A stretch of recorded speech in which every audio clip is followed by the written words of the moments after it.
안녕하세요. 오늘은 전극 파트에 대해서 한번 이야기를 해볼 거예요. 전극은 에노드와 캐소드로 이제 크게 나뉘고요. 에노드는 이제 전지에서 마이너스 극, 캐소드는 플러스 극, 음극, 양극 이렇게도 표현을 하는데 에노드, 캐소드라고 가장 많이 사용을 합니다. 그래서 에노드에선 어떤 일이 일어나냐면은 들어온 수소가 프로톤과 일렉트론으로 쪼개져요. 자, 개수를 세보면 이곳에 이제 4개의 H가 있는 거죠. 수소는 이렇게 2개의 H가 결합된 H2 형태의 구조를 가지고 있어요. 그래서 이 가운데 본드가 끊어지면서 2개의 H 플러스가 생기고 2개의 일렉트론이 나옵니다. 자, 수소 분자 하나에서 2개의 프로톤과 2개의 일렉트론이 나와요. 하지만 이제 스토이키오메트리를 맞춰주기 위해서 2개의 수소로 표현을 했어요. 2개의 수소가 4개의 프로톤과 4개의 일렉트론으로 나뉘어지는 반응이 음극, 에노드에서 일어납니다. 그리고 캐소드 쪽을 보면은 산소와 반대쪽에서 넘어온 프로톤과 일렉트론이 만나서 물 분자가 만들어지게 돼요. 산소는 자, 이렇게 생겼어요. 그리고 이제 참고로 물은 이렇게 생겼습니다. 전자를 끄집어내는 반응을 보통 산화라고 하고요. 여기선 전자가 들어간 반응이죠. 자, 프로덕트 기준으로 봤을 때 전자가 얘는 들어온 거죠. 전자가 들어왔을 경우에는 이제 환원이라고 명칭을 합니다. 그래서 산화는 전자를 잃어버리는 반응이고요. 환원은 전자를 얻는 반응이에요. 영어로는 옥시데이션, 이것은 리덕션.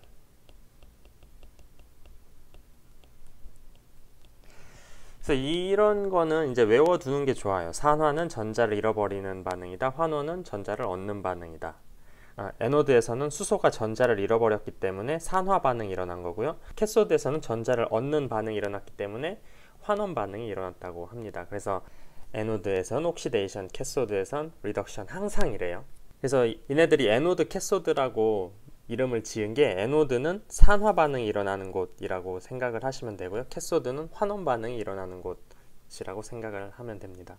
자, 요게 전극 파트에 있어서 핵심 내용이고요.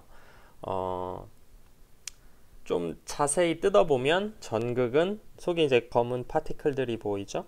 이제 검은 파티클과 확대해 본 것을 보면 검은 파티클과 겉에 둘러져 있는 캐탈리스트 바인더로 나뉘는데요. 이것도 이제 폴리머고 이 PEM과 비슷한 역할을 하는 폴리머예요. 그래서 이제 프로톤이 통과할 수 있는 길이라고 생각을 하시면 돼요. 좀 더 촉매를 자세하게 그려보면은 촉매가 이렇게 그냥 동그랗게 있기는 한데 일반적으로 촉매는 카본으로 만들어지고요. 여기에 색깔을 좀 다른 것으로 해볼게요. 자, 이런 식으로 플라티늄, 주로 이제 촉매를 플라티늄 아니면 다른 메탈 얼로이드를 사용하기도 하는데 대표적으로 플라티늄이 가장 많이 사용되고요.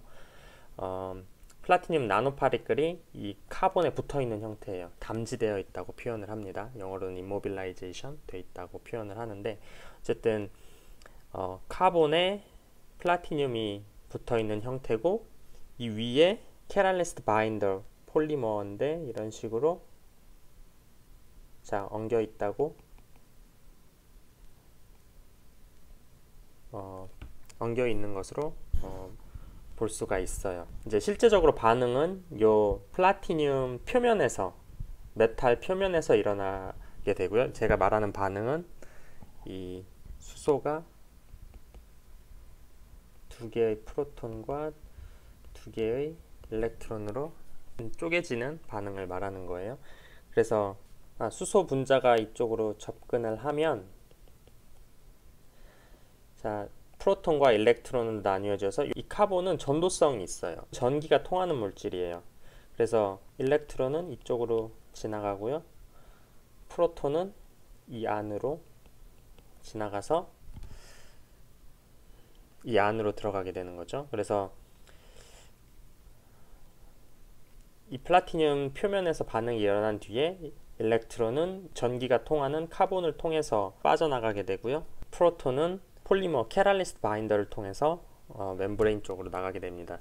다시 얘기를 해보면 캐탈리스트 표면에서 들어온 수소가 만난 다음에 프로톤은 이 폴리머 층을 통해서 멤브레인을 통해서 캐소드로 넘어가게 되고요. 일렉트론은 전도성이 있는 카본들을 지나서 전선을 통해서 캐소드로 넘어가게 됩니다. 자, 전체적으로 봐도 이제 에노드에서는 전자가 빠져나온 반응이 일어났었고 캐소드에서는 전자가 들어오는 반응이 일어난 거죠. 그래서 에노드는 전자가 빠져나오는 반응, 캐소드는 전자가 들어오는 반응입니다. 자, 반대쪽 촉매에서도 똑같은 반응이 일어나요. 이제 넘어온 프로톤이 자, 또 다른 캐소드의 촉매를 한번 다시 그려볼게요. 그럼 자, 캐소드에도 이런 촉매가 있다고 했을 때 표면에 플라티늄이 붙어 있겠죠. 이렇게 파티클로.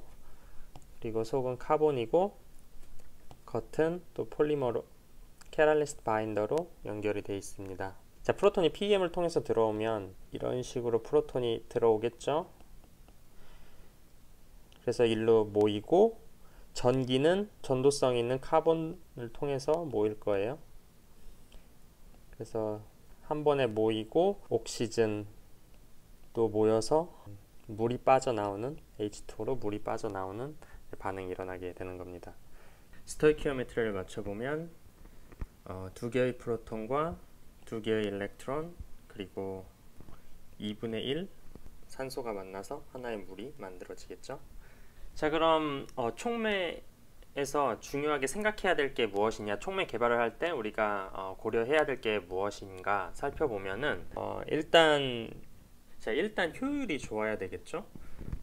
들어오는 수소를 제깍제깍 프로톤과 일렉트론으로 잘 쪼개줘야 퓨얼셀을 움직이는데 좋을 거예요. 그리고 이 퓨얼셀이 산성 조건에서 작동을 하기 때문에 산성 조건에서도 안정한 금속이 필요합니다. 그래서 플라티늄을 사용하는 거고요. 다른 금속들은 산에서 부식되는 것들이 많아서 값싼 것들을 잘 못 쓰고 이런 하나의 단점이기는 한데 비싼 플라티늄을 사용을 해야 합니다. 그리고 이 촉매층이 균일하게 고르게 분산이 되어 있어야 주입되는 수소가스나 산소가스가 촉매로 잘 전달이 돼서 반응이 일어날 수 있을 겁니다.